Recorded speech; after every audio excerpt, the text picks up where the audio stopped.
Joel actually, as you guys probably could tell, Joel changed his physical appearance to give his character Gordo an off-putting look. Yeah, you tell. Yeah. Look physically different. Changes. He had like a weird goatee. Yeah. With his like, face was kind of sunken in a little bit. Yeah, with red, kind of red. Like a reddish hair. Mm-hmm. It was just like, whoa, this looks. You felt uneasy looking at it. Yeah, right? The earring and everything. It's kind of strange.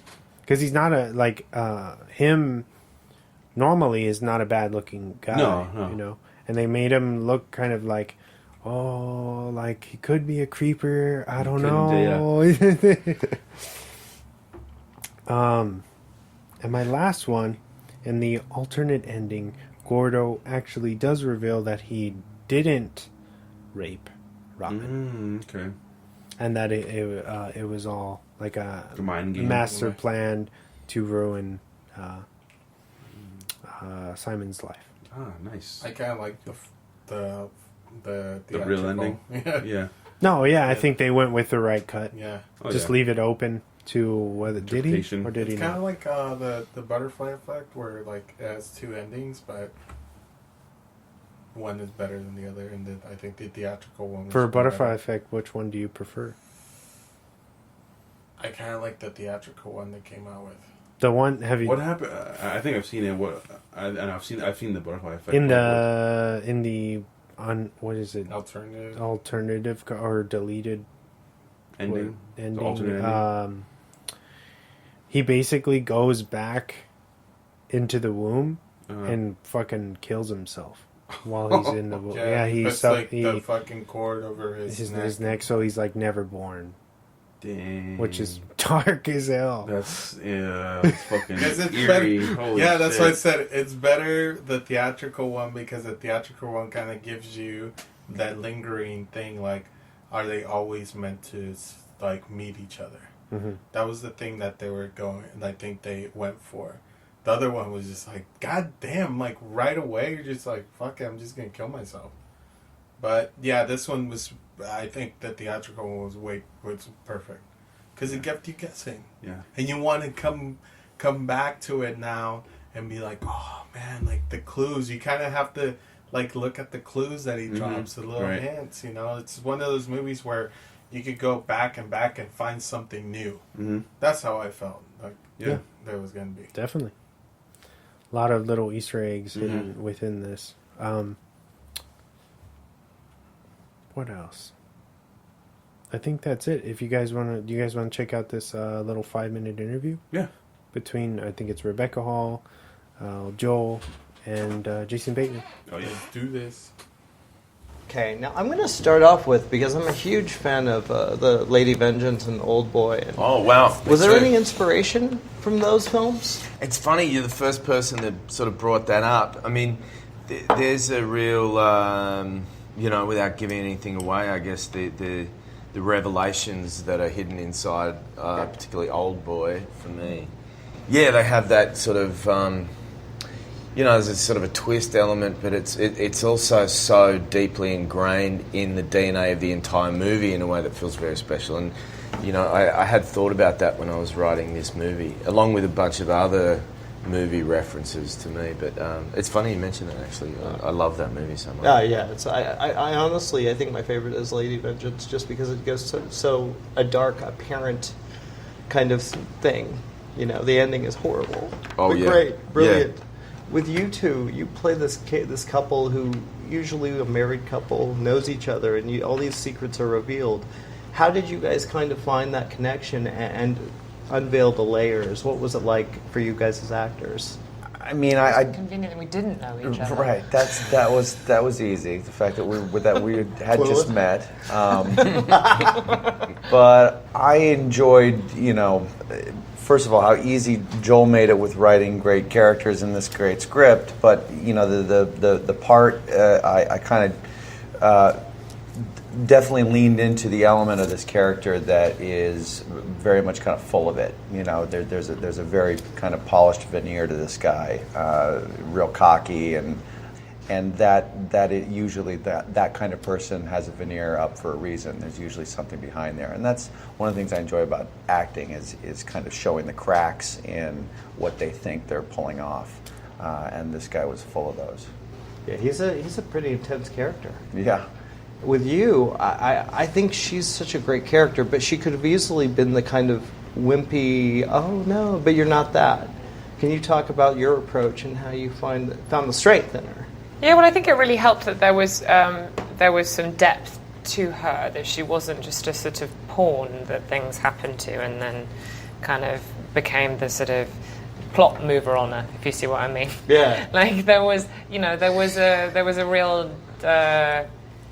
a real sense of her own demons, and which was really valuable for me because that meant that there was some humanity to play around with there, and also the sense that she's not perfect and that she is actually presents as a perfect wife and is in many ways deeply inhibited and probably frustrated by her marriage, and then grows in strength and by the end of it. And that was far more interesting than playing the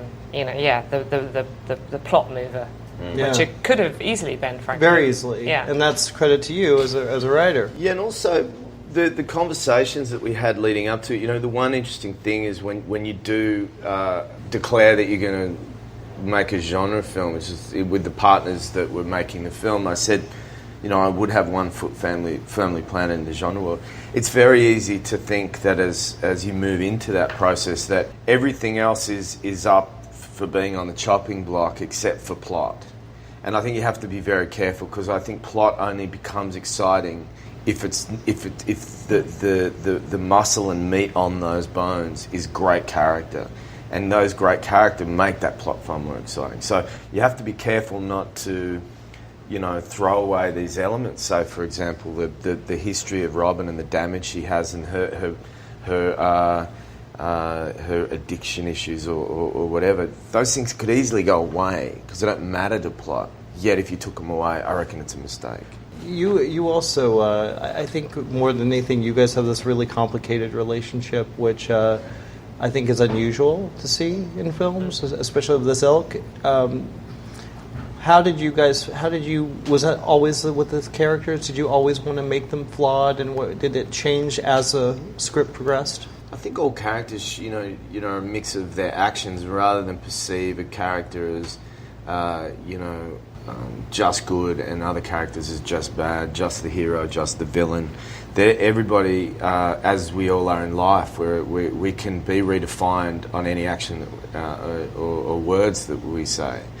And the great thing about having Jason and Rebecca is those conversations about how those characters would develop, at what point honesty, certain things were revealed, and who was lying to who, and who was receiving lies as honesty, and so on, without giving anything away. And all those sort of back damage things, and the damage that was inherent in the relationship become conversations you can have with intelligent actors. And I think the best actors are intelligent people. It means that the tapestry of all that stuff becomes rich. The genre and the plot stuff almost takes care of itself once you have all that stuff really solid and in place, I think. Nice. Nice. That was a good one. Yeah. It was kind of cool to see kind of just the way he interpreted it. Which are here. Yeah. So what are we talking about next week? Is it your pick? Is it? It's the man of the yeah, it's so make it easy because it's on Voodoo. This guy turned off. Damn, like that, bro. Nah, Diego. And the murder is stick back for more. Come back tomorrow night for another episode of Drop the Mic as we reveal what we will be watching next time on Dragon Ball Z.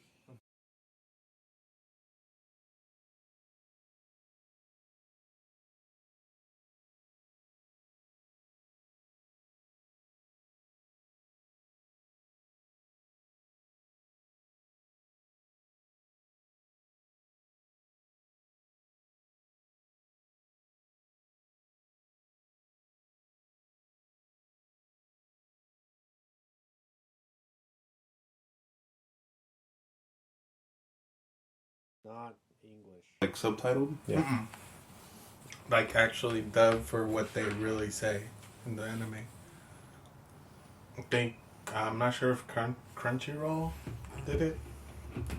Edited room. Yeah. All right, we're back. What are we talking about? So since it's on Vudu, I actually want to talk about one of my more recent adult palettes, and that would be Wicker Park. Oh, Josh Hartnett. Nice. Falling in line with the faculty. just kidding. No, yeah, that's a good movie. Yeah. Fun. Another mystery. That's what I like the vibe we're going for. It's kind of, it was between that and The Virgin Suicide. But I feel this one, it's a more, Podcast friendly. yeah. Plus, I would want to do it during Suicide Awareness Month Okay. more than anything, because I think it's a proper story to hear Yeah. during that month. Okay. Especially because, but my mental illness. But Wicker Park, Nice. 2003. Excited. I don't even remember that movie. But You know what's funny? Because so me and my friend Bernie from Mad Cow Disease, we always just say that infamous line, like, "What are you doing? Watching you sleep?" Like we never saw the movie. Never we're like, oh, let's go watch. We always forget what movie that was from, what quote that movie was from, and it wasn't until maybe I want to say until 2016, I actually watched the movie, and then I was like, oh my god, this movie's fucking good. Wicker Park. It's on Vudu. It's on Vudu right now. Probably watch it tonight. Get ready. Nice. So yeah, I wanted to do. I also didn't want to make you guys pay $3 or $4 for renting this movie. Wanted to have you guys do an easy run, Free one. yeah, free run. So All right. if you guys want to watch it, we Voodoo. watch it. Yeah. So go check it out. Stay tuned. Also, if you're stumbling upon us, you can find us on all major podcast platforms, Every single one. including Spotify, Apple Podcasts, all that good stuff. Yes. So please give us those 5 stars. Write us a nice little review if you have a couple seconds. And thank you guys for all the support. Yes. We Thank you for appreciate always listening. It's awesome.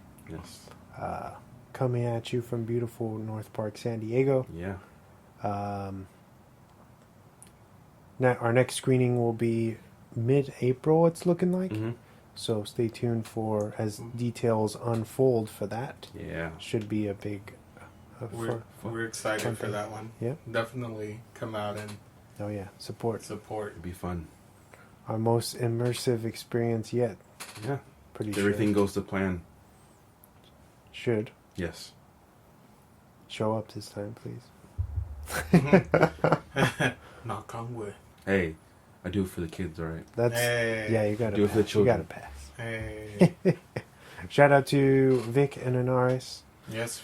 Vic, aka Admiral Atlas, DJ Admiral Atlas. Thank you for all the endless hours of music that you've donated to us. We love it all. You guys are amazing, talented people. If you're listening to this, we love you. Come back to the show whenever you feel comfortable. Maybe for that old boy episode. Hey. Hey. Yeah. Forget about it. That's a big call out. But you gotta show up though. Oh. You gotta do the episode if you want us to do the episode. And you gotta bring the White Claws. Yeah. Suck on those white claws.